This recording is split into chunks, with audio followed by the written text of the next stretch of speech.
ಮೇ 4ರ ಬಳಿಕ ಇದೀಗ ರಾಜ್ಯದಲ್ಲಿ ಸ್ಫೋಟಕ ಸಾಕಷ್ಟಾಗುತ್ತೆ. ರಾಜಕೀಯ ಬೆಳವಣಿಗೆಗಳು ಫಿಕ್ಸ್ ಆಗೋದು ಗ್ಯಾರಂಟಿ. ಮೇ 4ರ ಬಳಿಕ ರಾಜ್ಯದಲ್ಲಿ ಸ್ಫೋಟಕ ಸಾಕಷ್ಟು ರಾಜಕೀಯ ಬೆಳವಣಿಗೆಗಳು ಫಿಕ್ಸ್. ನಾಯಕತ್ವ ಬದಲಾವಣೆ, ಸಂಪುಟ ಪುನಾರಚನೆ ಲಾಬಿ ನಡೆಯೋದು ಫಿಕ್ಸ್. ಇದು ಮುಂದೆ ಯಾವ ಹಂತಕ್ಕೆ ಬೇಕಾದರೂ ಹೋಗುವ ಆತಂಕ ಎದುರಾಗಿದೆ. ಕೆಲ ಸಚಿವರಿಗೆ ಸಂಪುಟದಿಂದ ಕೋಕ್ ಕೊಡಬಹುದು ಎಂಬ ಆತಂಕ, ಸಂಪುಟದಲ್ಲಿ ಸ್ಥಾನ ಕಳೆದುಕೊಳ್ಳುವ ಆತಂಕರು. ಸಚಿವರ ದೆಹಲಿ ಟೂರ್, ಹೈಕಮಾಂಡ್ ನಾಯಕರನ್ನ ಭೇಟಿ ಮಾಡಿ ಮಾತುಕತೆ ನಡೆಸುವ ಸಾಧ್ಯತೆ. ದೆಹಲಿಗೆ ಪ್ರವಾಸ ಮಾಡಲು ಹಿರಿಯ ಸಚಿವರು ನಡೆಸ್ತಾ ಇರುವಂತಹ ಪ್ಲಾನ್. ಮೇ 4ರ ಬಳಿಕ ಹಿರಿಯ ಸಚಿವರ ಗುಂಪಿನಿಂದ ದೆಹಲಿ ಟೂರ್ ಪ್ಲಾನ್.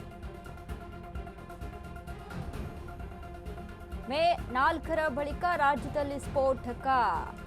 ಎಸ್, ಹೌದು, ಮೇ ಅಲ್ಲಿ ಕ್ರಾಂತಿ ಆಗುತ್ತೆ. ಮೇ ಮೊದಲನೇ ವಾರದಲ್ಲಿ, ಅಂದರೆ ಮೇ 4ರ ಬಳಿಕ 4 ಬೈ ಎಲೆಕ್ಷನ್ ರಿಸಲ್ಟ್, ಪಂಚರಾಜ್ಯಗಳ ಎಲೆಕ್ಷನ್ ರಿಸಲ್ಟ್.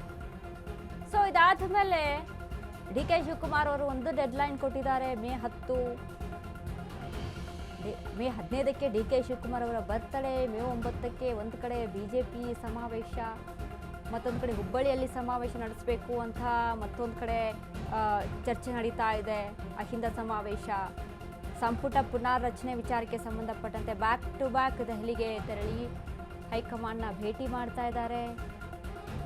ಸಿದ್ದರಾಮಯ್ಯ ಆಪ್ತರು ಹೈಕಮಾಂಡ್ನ ಭೇಟಿ, ದಲಿತ ಕಾರ್ಡ್ ಒಂದು ಕಡೆ ಪ್ಲೇ ಆಗ್ತಾ ಇದೆ. ಇವೆಲ್ಲವೂ ಕೂಡ ರಾಜಕೀಯದಲ್ಲಿ ಏನೆಲ್ಲ ಈಗ ಜಂಜಾಟಗಳಿದಾವಲ್ಲ, ಇವೆಲ್ಲವೂ ಕೂಡ ಮುನ್ನೆಲೆಗೆ ಬರುವಂಥದ್ದು.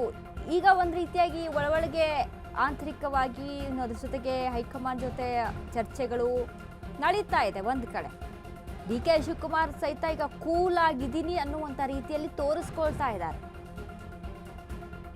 ಎಲ್ಲವೂ ಕೂಡ ಕೂಲ್ ಆಗಿದೆ, ನಾನು ಕೂಲ್ ಆಗಿದ್ದೀನಿ ಅಂತ. ಎಐಸಿಸಿ ಅಧ್ಯಕ್ಷ ಮಲ್ಲಿಕಾರ್ಜುನ್ ಖರ್ಗೆ ಅವರ ಒಂದು ಸ್ಟೇಟ್ಮೆಂಟು. ಇವೆಲ್ಲವೂ ಕೂಡ ಮೇ 4ರವರೆಗೆ ಇದೀಗ ತಡ್ಕೊಂಡಿರುವಂಥದ್ದು. ಇವೆಲ್ಲ ಸಿಚುವೇಶನ್ಸ್ ಮೇ 4 ಆಯಿತು, ರಿಸಲ್ಟ್ ಹೊರಗೆ ಬಂತು ಅಂತ ಅಂದಮೇಲೆ ಸ್ಫೋಟ ಆಗುತ್ತೆ ಎಲ್ಲ ವಿಚಾರಗಳು. ಸಂಪುಟ ಪುನಾರಚನೆ ವಿಚಾರಕ್ಕೆ ಸಂಬಂಧಪಟ್ಟಂತೆ, ಪುನರ್ವಿಂಗಡಣೆ ವಿಚಾರಕ್ಕೆ ಸಂಬಂಧಪಟ್ಟಂತೆ, ಕ್ಯಾಬಿನೆಟ್ ರೀಶಫಲ್ ಮಾಡೋದಕ್ಕೆ ಸದ್ಯಕ್ಕೆ ಇರುವಂಥ ಸಚಿವರ ಪ್ಲಾನ್ ಏನು?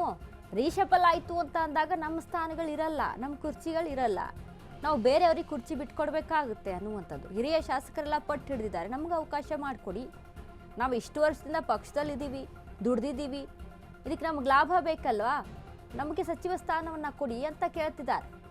ಸದ್ಯಕ್ಕೆ ಇರುವಂಥ ಸಚಿವರು ಏನು ಮಾಡಬೇಕು? ಹಾಗಾದರೆ ಇಷ್ಟು ವರ್ಷ ನಾವು ಅಧಿಕಾರವನ್ನು ನಡೆಸ್ಕೊಂಡು ಬಂದಿದ್ದೀವಿ, ಇಟ್ಕೊಂಡು ಬಂದಿದ್ದೀವಿ ಕೈಯಲ್ಲಿ, ಬಟ್ ಈಗ ಸಡನ್ನಾಗಿ ಅದನ್ನು ಬೇರೆಯವ್ರಿಗೆ ಕೊಟ್ಟುಬಿಡಿ ಅಂತ ಅಂದಾಗ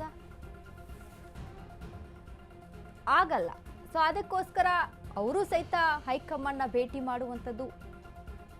ಕಾಂಗ್ರೆಸ್ಸಲ್ಲಿ ಅಷ್ಟರ ಮಟ್ಟಿಗೆ ಸೀಟ್ ತೆಗೆದುಕೊಂಡು ಬರುತ್ತೆ ಅಲ್ಲ, ಕಾಂಗ್ರೆಸ್ನ ನಂಬಿ ಜನ ಮತ ಹಾಕಿದ್ದಾರೆ ಅಲ್ವಾ, ಆ ಮತಕ್ಕೆ 136 ಸೀಟ್ಗಳನ್ನು ತೆಗೆದುಕೊಂಡು ಬಂದಿದ್ದಾರಲ್ವಾ. ಈಗ ಯಾರ್ಯಾರೆಲ್ಲ ಔಟ್ ಆಗ್ಬೋದಪ್ಪ ಸಂಪುಟ ಸರ್ಜರಿಯಲ್ಲಿ? ಲಕ್ಷ್ಮೀ ಹೆಬ್ಬಾಳ್ಕರ್, ಮಧು ಬಂಗಾರಪ್ಪ ಶಿಕ್ಷಣ ಸಚಿವರು, ಮಹದೇವಪ್ಪ ಸಮಾಜ ಕಲ್ಯಾಣ ಸಚಿವ, ಬೈರತಿ ಸುರೇಶ್ ನಗರಾಭಿವೃದ್ಧಿ ಸಚಿವರು, ಕೆ ವೆಂಕಟೇಶ್ ಪಶು ಸಂಗೋಪನೆ ಸಚಿವ, ಎಂಸಿ ಸುಧಾಕರ್ ಉನ್ನತ ಶಿಕ್ಷಣ ಸಚಿವ, ಇನ್ನು ಡಿ ಸುಧಾಕರ್ ಯೋಜನೆ ಮತ್ತು ಸಾಂಖ್ಯಿಕ ಸಚಿವ, ರಹೀಂ ಖಾನ್ ಪೌರಾಡಳಿತ ಸಚಿವರು, ಎಸ್ ಮಲ್ಲಿಕಾರ್ಜುನ್ ತೋಟಗಾರಿಕಾ ಸಚಿವ, ಜಮೀರ್ ಅಹಮದ್ ವಸತಿ ಸಚಿವ, ದಿನೇಶ್ ಗುಂಡೂರಾವ್ ಇದ್ದಾರೆ, ಶರಣ ಬಸಪ್ಪ ದರ್ಶನಾಪುರ ಇದ್ದಾರೆ. ನೋಡಿ, ಈಗ ಇರುವಂಥ ಸಚಿವರಿಗೆ ಡವ ಶುರುವಾಗಿದೆ. ಯಾರ್ಯಾರಿಗೆಲ್ಲ ಕೋಕ್ ಕೊಡ್ಬೋದು, ಯಾರು ಔಟ್ ಆಗ್ತಾರೆ, ಯಾರು ಇನ್ ಆಗ್ತಾರೆ, ಈಗಿರುವಂಥ ಸಚಿವ ಸ್ಥಾನಗಳನ್ನು ಗಮನಿಸಿ ನೋಡಿದಾಗ ಈಗ ಇನ್ನೊಬ್ಬರಿಗೆ ಕೊಡಬೇಕು ಅಂತ ಅಂದರೆ ಆ ಕುರ್ಚಿನ ಖಾಲಿ ಮಾಡಬೇಕಲ್ಲ. ಆ ಕುರ್ಚಿ ಖಾಲಿ ಮಾಡಬೇಕು ಅಂತಂದರೆ ಇರೋರಿಗೆ ಕೋಕ್ ಕೊಡಬೇಕು. ಯಾರು ಬಿಟ್ಟುಕೊಳ್ಳೋದಕ್ಕೆ ರೆಡಿ ಇದ್ದಾರೆ?